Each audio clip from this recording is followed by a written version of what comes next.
La véritable histoire de la scientologie est simple, concise et directe. Elle est vite racontée. 1. Un philosophe a élaboré une philosophie sur la vie et la mort. 2. Des gens la trouvent intéressante. 3. Des gens constatent qu'elle marche. 4. Des gens la transmettent à d'autres. 5. Elle croit. Lorsque nous examinons ce récit extrêmement juste et très bref, nous voyons qu'il doit y avoir dans notre civilisation quelques éléments très perturbateurs pour que l'on puisse croire autre chose à propos de la scientologie. Ces éléments perturbateurs sont les marchands de chaos.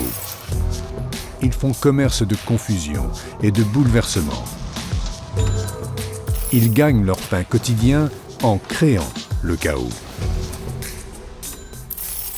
Si le chaos venait à diminuer, leurs revenus en feraient autant. Le politicien, le reporter, le toubib, le fabricant de drogue, le militariste, le fabricant d'armes, le policier et le croque-mort, pour ne citer que les premiers de la liste, ne s'engraissent que grâce à un environnement dangereux. Même des individus et les membres d'une famille peuvent être des marchands de chaos. Il est dans leur intérêt que l'environnement semble aussi menaçant que possible, car seulement alors peuvent-ils en tirer profit. Leurs revenus, leur force et leur pouvoir augmentent de façon directement proportionnelle à la quantité de menaces qu'ils peuvent propager dans l'environnement des gens. Grâce à ces menaces, ils peuvent extorquer des revenus, des fonds, de plus grands tirages et des récompenses sans soulever de questions. Ce sont les marchands de chaos. S'ils omettaient de créer ce chaos, de l'acheter et de le vendre, ils se retrouveraient, pense-t-il, sans le sou. Par exemple, nous parlons de façon imprécise de bonne presse. Existe-t-il une telle chose aujourd'hui? Parcourez un journal. Y a-t-il quoi que ce soit de bien sur la première page? Au contraire, ce ne sont que meurtres et morts subites, discorde et désastres. Et même cela est amplifié pour sembler pire que ça ne l'est déjà. Ces individus fabriquent froidement un environnement dangereux. Les gens n'ont pas besoin de ces nouvelles. Et s'ils en avaient besoin, il leur faudrait des faits, non pas des drames. Mais si vous frappez suffisamment fort sur quelqu'un, vous pouvez l'amener à se défaire de son argent. C'est la méthode d'extorsion élémentaire. C'est comme cela que l'on vend les journaux. Le choc fait que les gens accrochent. Dans un journal, il faut qu'il y ait du chaos et de la confusion. Un bon article doit contenir de la controverse, disent-ils. Ainsi n'y a-t-il pas de bonne presse. Il n'y a que de la mauvaise presse à propos de tout. Il est téméraire d'aspirer à une bonne presse dans une société où règnent les marchands de chaos. Regardez ce qui doit être fait à la véritable histoire de la scientologie afin d'en faire un bon papier, d'après les critères de la presse moderne. La controverse doit être introduite là où il n'y en a pas. Par conséquent, la presse doit concocter drame et controverse. Reprenons la première ligne. Comment y ajoute-t-on de la controverse? 1. Un philosophe élabore une philosophie sur la vie et la mort. Les marchands de chaos doivent introduire ici l'une de leurs idées de conflit. Ce n'est pas un philosophe, se croit-il obligé d'affirmer. Ils n'ont pas tout à fait la hardiesse de dire que ce n'est pas une philosophie religieuse. Mais ils peuvent continuer indéfiniment, poussés par leur objectif, à tenter d'invalider, dénigrer, l'identité de la personne qui l'a élaborée. En fait, Le créateur de cette philosophie possédait une solide formation dans les sujets universitaires et les lettres. Une formation probablement bien plus vaste en philosophie conventionnelle que celle de bien des professeurs de philosophie dans les universités. L'effort mis en œuvre par un seul homme est herculéen en matière d'heures d'études et de recherche et constitue un record jamais approché de mémoire d'homme. Mais cela ne serait pas jugé digne de faire la une des journaux.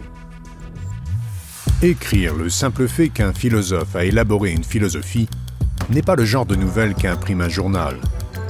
Et cela ne perturberait pas l'environnement. D'où les nouvelles fictives élaborées à propos de ce premier point. Prenez ensuite la deuxième partie de la véritable histoire. Des gens la trouvent intéressante. Le contraire serait très étrange, étant donné que chacun se pose ses questions sur lui-même et cherche les réponses à sa propre identité. Et la vérité fondamentale des réponses peut être observée dans les conclusions de la scientologie. Cependant, pour en faire un papier, il faut rendre cela troublant. Les gens sont dépeints comme ayant été kidnappés ou hypnotisés et comme des victimes embrigadées à qui l'on fait lire des livres ou écouter des conférences. Le marchand de chaos laisse le numéro 3 des gens constatent qu'elle marche complètement de côté. Il est en terrain glissant. La presse ne se risquerait jamais à mentionner l'efficacité de la scientologie. Quoique, dans son esprit, il n'y ait pas le moindre doute qu'elle marche effectivement. C'est pour cela qu'elle est dangereuse. Elle apaise l'environnement. Donc tout moment passé à essayer de convaincre la presse que la scientologie marche est du temps perdu à contrarier un reporter. Pour ce qui est de 4 des gens la transmettent à d'autres, la presse se sent trahie. Personne ne devrait croire ce qui n'est pas dans les journaux. Comment ose-t-on laisser se propager quelque chose de bouche à oreille?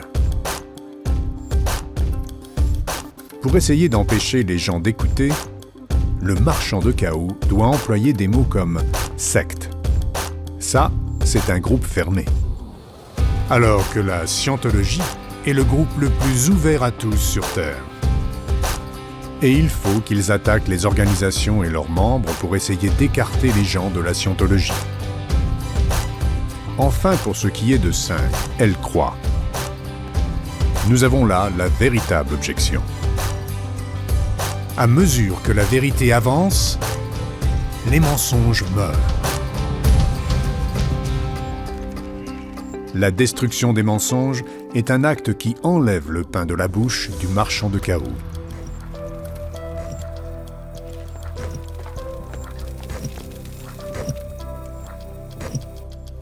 Il pense que s'il ne peut plus mentir tout son soûl et se lamenter que tout va mal, très mal, il mourra de faim.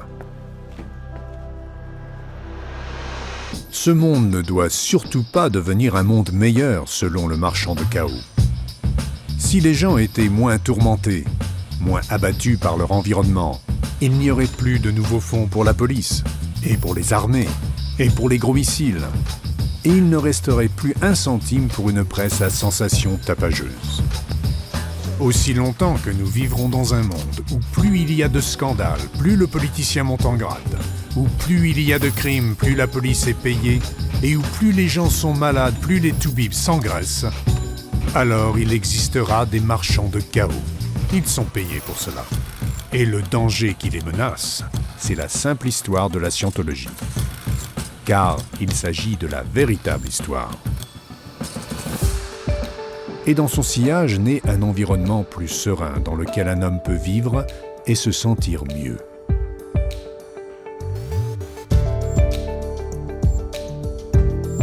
Si vous ne le croyez pas, arrêtez de lire les journaux pendant 2 semaines.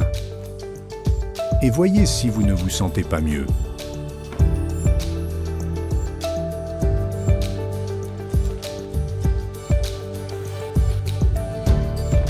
Vous imaginez si toute cette agitation était résolue? Ce qui est vraiment malheureux, c'est que bien sûr même le marchand de chaos a besoin de notre aide. Non pas pour s'enrichir, mais simplement pour vivre lui-même en tant qu'être. Ainsi, la véritable histoire de la scientologie est-elle une histoire simple et trop vraie pour que l'on s'en détourne?